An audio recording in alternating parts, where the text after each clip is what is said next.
Okay, VidIQ published this video. Here's the thing. Do you really care? Do you care which metric you trigger as long as you get more views?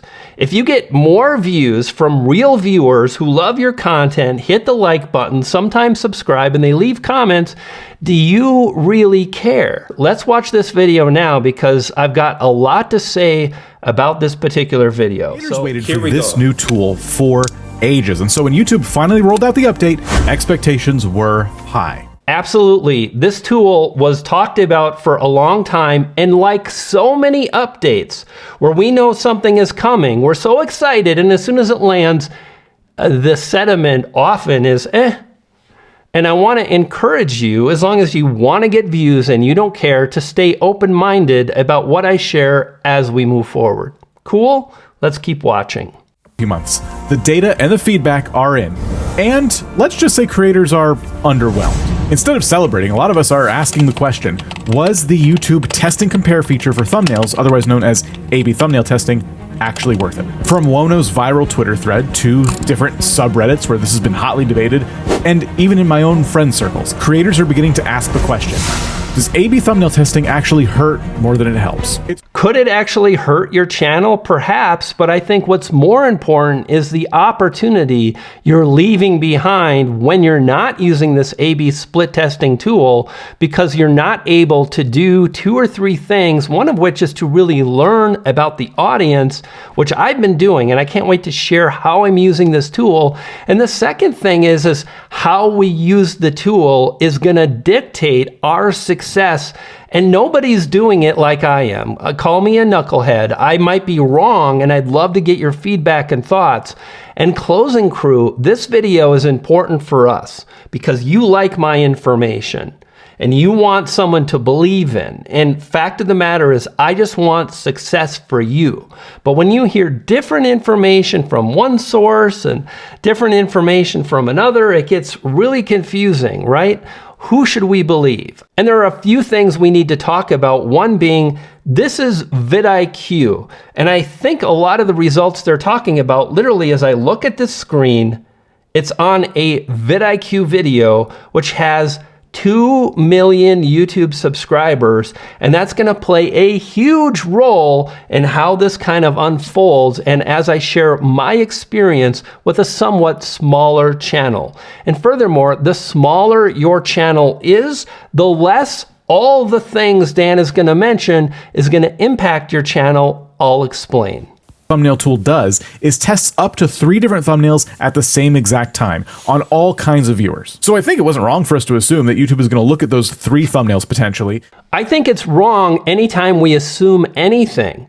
I don't know what the future holds. I strive to live in the moment, and I just want to make the best decisions I can with the tools I have available to me. End of story. For me. But YouTube did something that a lot of us feel was a little bit strange. Instead of measuring based off clicks, it measures based on watch time. Basically, which thumbnail meant that when someone clicked on it, they sat down and watched the video longer. Okay, Dan's going to start talking about different audience, new viewers, subscribers. This is important, but remember what I mentioned about VidIQ. Before we get there, I need to clarify something that matters a lot. Why would YouTube select watch time? It shouldn't be a surprise. It wasn't to me. Like, why is it a big surprise? When watch time has been the thing that YouTube has mentioned countless times as to what the YouTube algorithm rewards. What do they say? We reward engaging videos that keep viewers watching longer. Now, there are a number of metrics that YouTube could have used to really measure the thumbnails, and they chose watch time share. Interestingly, that's actually 2 metrics rolled into one.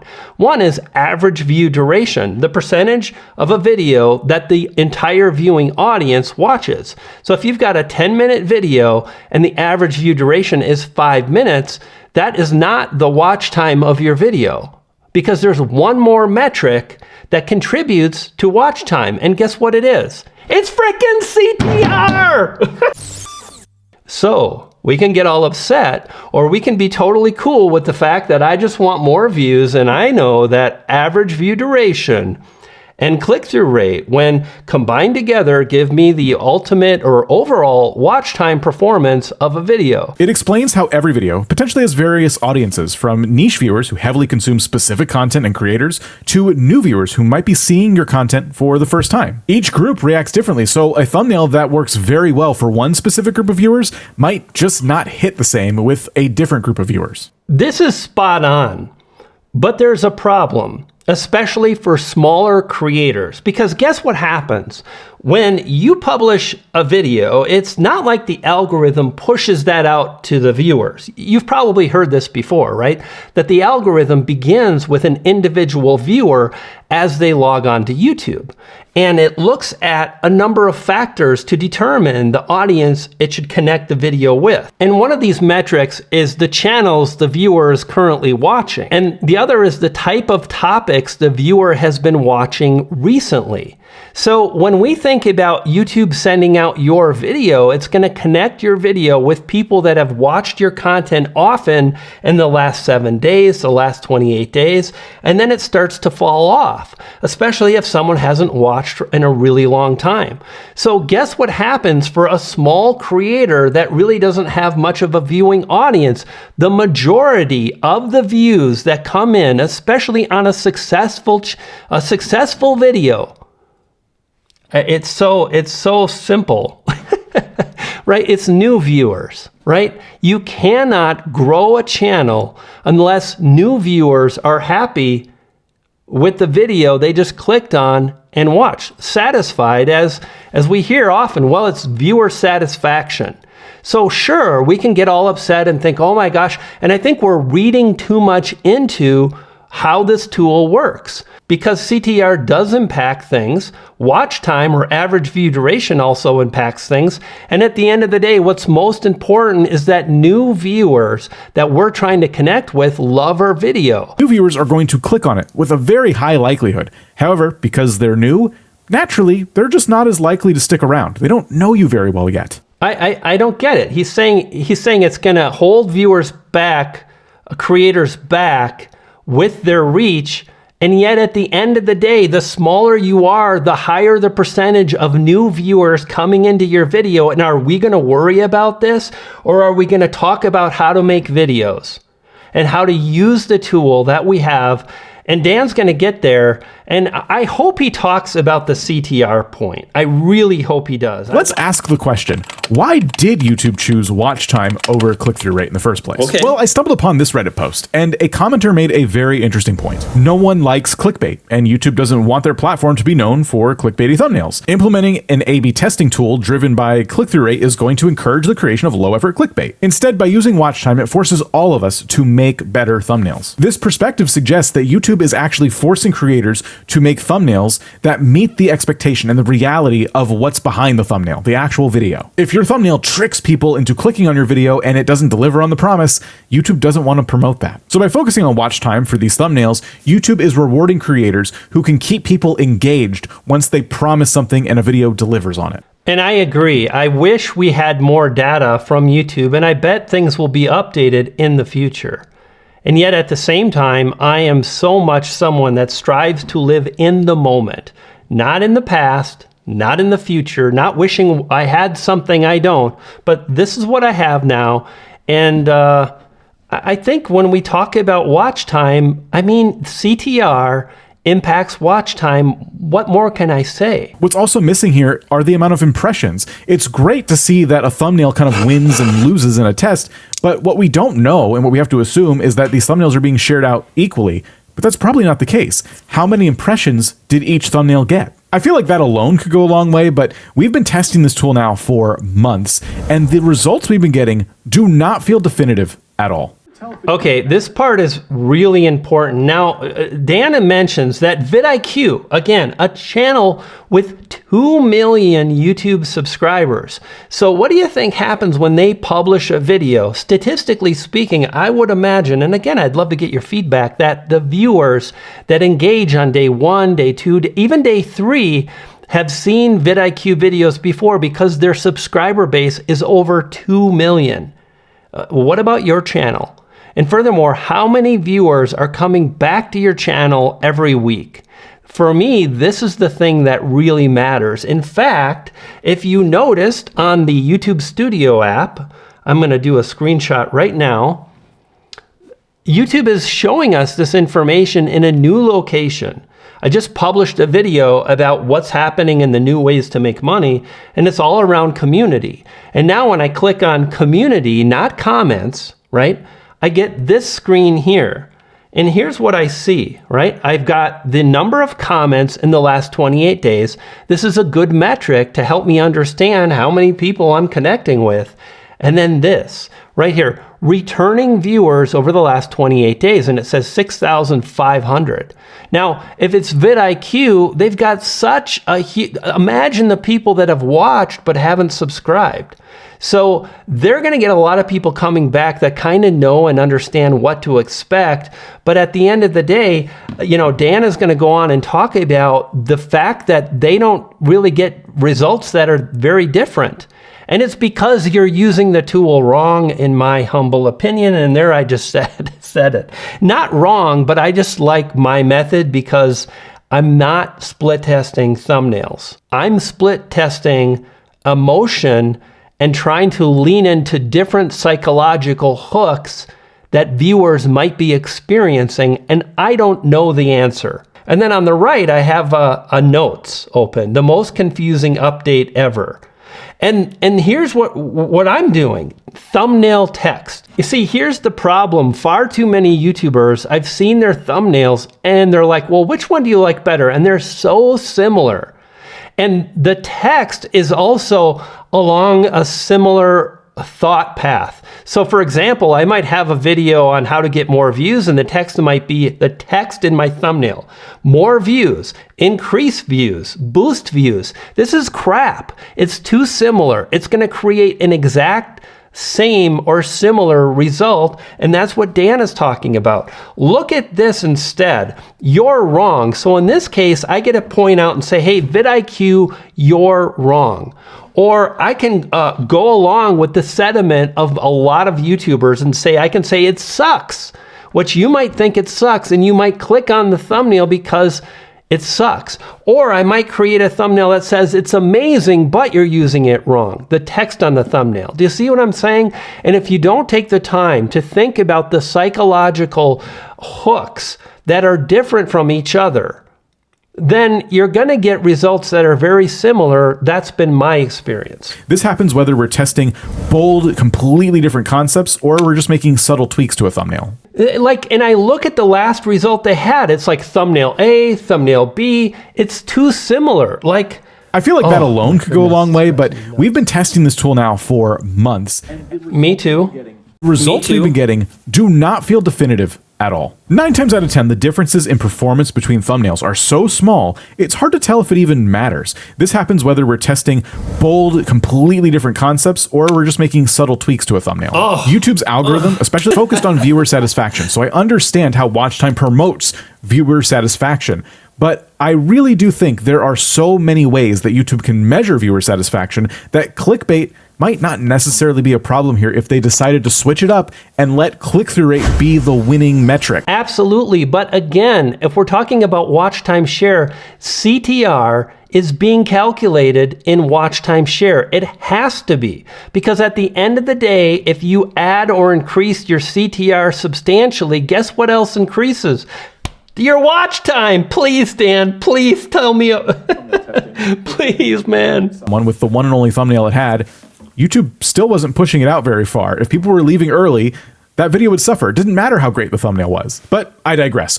How can you actually make use of this tool in its current state? Because I do think there is still some value here. I do think you could approach this strategically, so I just want to leave you with a few tips so that you can use A/B thumbnail testing without harming the success of your videos potentially. My first piece of advice is to test this on videos that are a bit older before you go testing it on brand new uploads. Okay, so Dan is suggesting that we use this on older videos. My question for you is, how many older videos do you have that are driving at least, say, 20 views a day? Probably not a lot. Statistically speaking, what I've run into is most channels, most creators, their videos flatline after day 2, 3, 5. If you make it past day 7, it's a big deal. And then it's a great time to split test your thumbnails. But I don't agree with that for me, and here's why. When I publish a video, and if it does well, like my video that I published yesterday, wasn't really thinking it would do great, and it's doing exceptionally well. The CTR is slightly above average. It's not great, and the watch time is very good. It's close to 6 minutes average view duration. And what I want to know is that every video that is doing well has a thumbnail split test happening, because as the video reaches more and more new viewers, I want to find the thumbnail that really works for them the best. And if I don't make a thumbnail split test, then I'll never know. When I publish a video and it starts doing well, again, more and more new viewers are going to be watching my video. If I launch with a split test already, then I know that the tool is going to be split testing in that test. In fact of the matter is, it usually takes around 2 weeks or so for the test to complete, especially if you're a smaller channel. So by the time the test starts to wrap up, a lot of the views are going to come from new viewers. And this video, which ironically is on this subject, because I've used the split testing tool numerous times across probably 35 to 40 videos in the last 2 months. And this video, which is actually on the split testing thumbnail system, my way of using it, I go into depth. This thumbnail, which is now doing pretty well, began without doing well at all. You know, one of the things I discovered is I don't know what's going to win.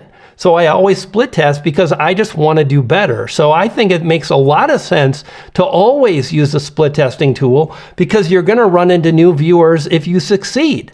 And at the same time, you didn't impact the very critical first phases of a new upload. It's going to let you see if this new thumbnail style you want to try actually does lead to more engagement for your video, thus helping out in the long run. Okay, this screen is interesting. We're getting close to a winning thumbnail. You actually will get 3 results back when you use this tool. It took me a while to get here, but this is really highlighting exactly what I'm going to break down as we move forward. So when you publish a video and you're split testing, you're going to get 3 results back. One is inconclusive. There is no thumbnail that's clearly a winner. In the middle is preferred, like we have here. And then we have winning thumbnail. And in this example, the thumbnails are very, very different. Let's break it down. Number 1, we have a graphical thumbnail. There is no face. That's very different. That's going to really allude to or give us the best chance at getting a preferred or winning variation. Number 2, we have a thumbnail where Rob is kind of further away. We can't really see his face, as well as in the third thumbnail. And did you notice we've got some very bold text? And I didn't plan this out, but finally it's coming together beautifully. What I test is the text on a thumbnail by really thinking about psychologically, where are my viewers at? Like, get more views even if you suck at YouTube, which is very different from get more views on YouTube, get 500% more views on YouTube. That bombed compared to even if you suck at YouTube, which is a really great hook. And I've tested it 2 or 3 times. And every time when I talk about even if you suck at YouTube, I'm understanding that that's resonating with my audience. And here, the compelling text is it really worth it? Is this making sense? Man, I hope so. My second piece of advice is that you use very small and intentional changes here. Okay, and I disagree, because I think if you make very small changes, you'll probably likely to see very small differences in the tests that you get back. If you change a background from red to black, but the text is the same, I don't think you're going to see much of a change. Number 3 is to focus on videos that have probably recently stalled out, right? Maybe at first they were doing really well, but lately they kind of just flatlined and they're not really hitting anything other than a ceiling. A new thumbnail or two might actually help revive them. And if you revive... I actually did this in one of my tests and it really helped out. I published a 10 out of 10. The video totally bombed. And I thought to myself, my audience is not resonating with the title and the thumbnail. I made a small tweak to the title, making it more about the viewer. And then I created a thumbnail leveraging a power word. You see, the more I test and compare, the more I discover little hacks like even if you suck at YouTube. I've tested that numerous times and it always wins. Or the other one was one word, you. Because now the video, it's about you. And as each individual viewer watches, you get the idea. It's about them. Number 4, and this goes for even if you're not testing thumbnails at all, pay attention to your watch time metrics. I know we have a ton of metrics we need to focus on, so it might be tempting to ignore things like watch time, but honestly, watch time is YouTube's #1 metric for understanding the success of a video and how much it... Now, sadly, Dan never really talked about the fact that CTR dramatically impacts watch time. Furthermore, he didn't really go into the fact that we can really focus on the psychological triggers and testing out the compelling text on a thumbnail because it really can lead to very different results. Now, this video on the screen goes into great detail about all of these things and continues this discussion. Click on that video and I'll see you there. You dig?